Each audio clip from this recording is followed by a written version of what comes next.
ijoolleen asirtan ijoolleen biyya arabaa jirtanii galuudhaaf qophooftanii kun immoo biyya keenya galla jirtan yeroo ammaa kanatti hin galina. Anumatu isiniin jedhee hin galina. Yeroo galtanii waa baay'eetu jira, prosesiitu jira. Yeroo ammaa kana nageenya ammaa kana irratti ilaallatee dhugaa dubbachuuf odoo galuu baattanii odoo xiqqoo taaggastanii gaarii yaada. Ashamaa harka fuunee hordoftoota kabajamtoota chaanal YouTube kan irratti argamtan jirtu bakka jirtanitti nagaan waaqessaniif haa baay'atu jecha. Egaa har'a waa tokko isinii dhaama. Egaa obboleewwan tokko gaafii na gaafattanii hin jirtu jechuudha. Odoo amma galuu baattanii gaariidha. Sa'aatii kanatti sa'aatii namni cinqii irra jirutti sa'aatii namni yeroo ammaa kanatti imimmaan boo bakka itti badu dhabetti hin galina. Biyyi nagaa hin qabdu ni beektu. Ani waa'ee kanarra haasa'uu hin barbaanne ijoollee waan gaafii na gaafattaniif isiniif deebisuuf malee waa'ee poolitikaa yookiin immoo waan akkana kana abadan haasa'ullee hin barbaadu. Hin haasa'ullee ni beektu. Hundi keessanuu biyyatti bilbiltanii gaafa dhageessanii waan hedduu nama yaaddessu yookiin immoo waan bakka dhugaa dubbachuufan ergan kana dhaga'ee bakka hirribni ijatti nan dhufu baay'ee tokko eenyu jechaa jira jechuudha. Haala maatiin irra jiru gaafa ilaalu yaa'u homaa gochuu hin danda'u jedheetiin asirratti haasaa jira malee hedduu takka keessi kiyya fayyaa nan qabu jechuudha. Yaa ta'u malee obboloota koo yeroo ammaa kanatti ni beektu wanta biyya keenya keessa jiru, haala biyya keenya keessa jiru ni beektu. Ani haasa'uu hin barbaadu garuu immoo kanaaf biyyatti warreen bilbiltanii waan akkana kana dhageessan biyyatti galtanii maatii keessan irratti illee balaa fiduurra warreen baadiyyaa fa'aa galtan keessattuyyuu sirriitti of eeggannoo godhaa. Gallee deebinaa gaafa jettanii piroosesii hedduutu jira. Piroosesiin sun jira. Siyoosii akka duraa san hin bitamu. Torbee lamatti deebi'aa paaspoortii isaa dassifadhee tan deebi'aa gaafa jettanii galtanii mattaawaqaa jedhu. Mattaawaqaa sun baafachuudhaaf ashaaraa kennita. Ashaara mattaawaquma biyya keessatti baafachuudhaaf ashaaraadhaan baafattaa jechuudha. Ashaaraa kennitee ganaa inni yoo sirrii ta'e yoo piroosesii amma nan jedhamne qaba. Asitti waan hundaas takakkalattanii deebi'uu hin barbaadu yoo ta'e ganaan asii galee biyya biraa deema gaafa jettu yookiin immoo biyyoota arabaa keessa daddarbuu hin danda'ama. Daddarbu yookiin biyya Itoophiyaan galeen akkana deebi'an maafi faayida? Waciitu jira. Siyoosii barachuun laazim waggaa 10 taa'e biyya arabaa laazim siyoosii barattaa jechuudha. Siyoosii sun immoo ji'a tokkoon booda ji'a lamaan booda onlaayinii sii ta'a. Onlaayinii erga ta'een booda yoo onlaayinii ta'ee raawwateen boodatti wanti hundumayyuu siif eenyu jedha jechuudha. Garuu ammasitti immoo biyya taa'uun yoo tarii yoo katamaa teessan alatti baadiyyaa taa'aa maatii amma maatiitti galteetuyyuu ganaa eenyutti ta'uu asuma taa'ee hanga warreen kun darbutti jechuudha. Hanga wanti hundi darbutti asuma taa'ee galu. Warreen galuudhaaf qophooftan ta'a. Tikkeettiin illee haa gubattu gubaati. Dhugaa dubbachuuf wanti kun taragaaga'utu akka kiyyattiin sanitti himaa biyyoota hunda ni dhageessu waan ta'eef wanti kun kan jiru adabadhaa ta'a. Anumatu isiniin jedha. Warreen galanii yoo rakkatanii eessatti akka dhiyeessan eessatti bakka eecha dhaqna kan jedhan tokko biyya keenya keessa ni beektu. Dhugaa dubbachuuf amma warreen siyoosii bitatan siyoosii sun kan onlaayiniidhaan bitatan kan achi akka duraa sanitti foorjii bitan hin ta'u. Amma seera ammaatiin wal qabatee laazim orjinaal kan ittiin ilaalamu jiraaf birriidhaan isa bittee ganaa waacii taata. Kanaaf isarree ganaa barattaa piroosesii qabaa ganaa onlaayinii ta'aa waa baay'eetu jira.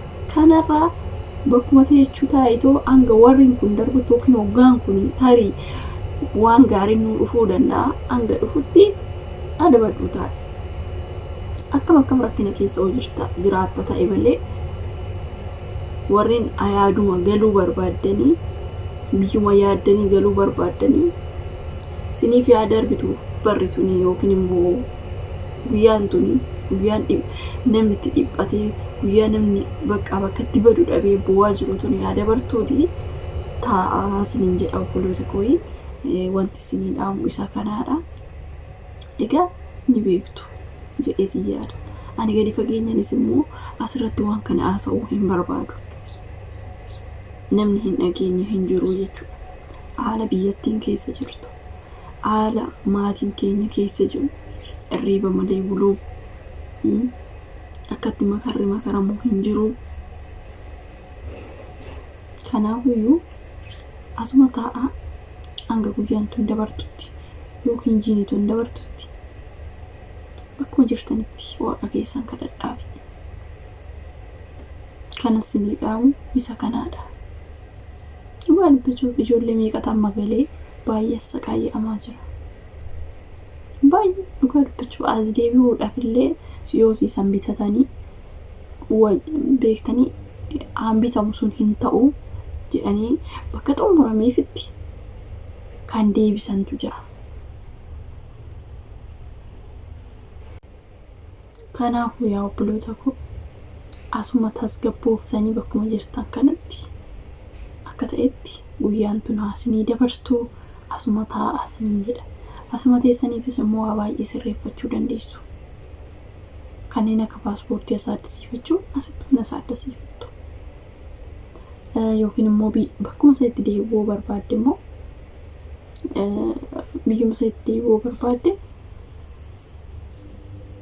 waraqata ID qabduun galtee deebi'uu dandeessa. Siikalee amma fakkeenyaaf akka duraanii ID'n xiqqoon irra jiraatte galtee deebi'uu dandeessa. Amma garuu ID'n kee irraa dhumate taanaan galtee deebi'uu hin dandeessu. ID kee hojjisiifattee guyyaan sun irraa dhumate ID kee hojjisiifattee galuu dandeessa akkasitti. Gaafin kun illee naa ka'ee ture. ID amma fakkeenyaaf yeroo anillee galeen ture gidduudhaan jechuudha. ID kan ani waan waggaa tokkoon irraa qaba ture galee tan deebi'ee dhufee akkasumas immoo yeroo dura Saudiin ture yeroo sanatti ID'n kee irraa dhumatee ture galee tan ture. ID sun yeroo irraa dhumate sanitti na deebisuu hin dandeenye jechuudha. Guyyaan isaa irraa dhumate naan jedhanii nan deebisne ganaa isaan achi hojjetanii na erganii jechuudha. Malee ID'n gaafa irraa dhumate sin deebisuu hin danda'u. Guyyaan irraa dhumannaan jechuudha. Ani kiyya sun irraa dhumatee ture. Achi deemee paaspoortii kiyya achitti addisiifadhe yeroo addisiifadhu san akkana deebi'ee Itoophiyaa gaafan deebi'u irraa dhumate ID'n kee deebi'uu hin dandeessu naan jedhan. Sinigalee. Kanaafiyyuu waan akkanaa kun hin danda'amu. Yeroo ammaa kanatti immoo seera ammaa wal qabateen hin danda'amu siniin jedha. Warreen gaafii kana na gaafattanii asumatti ID kee hojjisiifattee guyyaa san xumurtee ID kee hojjisiifattee galtee dursumatti deebi'uu dandeecha. Cikichikii tokko malee jechuudha namni si gaafatu hin jiru. ID'n kee gaafa irraa dhumate garuu deebi'uun rakkoodha. Sinigalee. Akkasii waan akkanaatitu jira siniin jedha. Gaafiin keessa sinii deebi'e natti fakkaata. Kanaafuu immoo amma warreen galuu barbaadda hin galinaa ta'a. Kanuma amma guyyaan tun dabartutti jechuudha. Akkasii nagaan naa turaa turtii gaarii qabaadha. Warra YouTube kanaaf haaraa taatan immoo like subscribe gochuun dagatinaa isiniin jedha.